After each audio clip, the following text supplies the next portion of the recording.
Donald Trump guxon të bëjë shaka me konklavën duke deklaruar se zgjedhja e tij për papën e ri është vetë ai. Presidenti amerikan megjithatë e ka bërë zgjedhjen e tij duke saktësuar se është një kardinal në New York që mund të drejtojë shumë mirë Vatikanin, një referencë kjo për kryepeshkopin Timothy Dolan.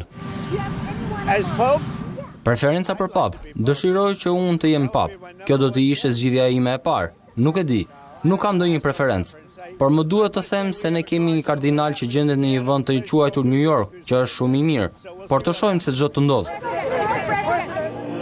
Konklava sekrete do të mblidhet në Vatikan për zgjedhjen e papës më 7 maj. Procesi për caktimin e liderit të ri të Kishës Katolike Botërore do të zgjasë maksimumi 3 ditë.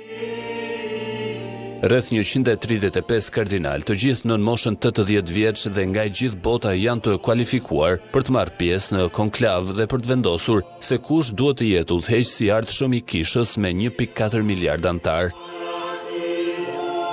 Të gjithë në zemrat e tyre kanë një listë me kandidat, theksoi kardinali Gregorio Rosa Chavez, që shton se mungon ende emri dhe stili, por drejtimi është i qartë tashmë.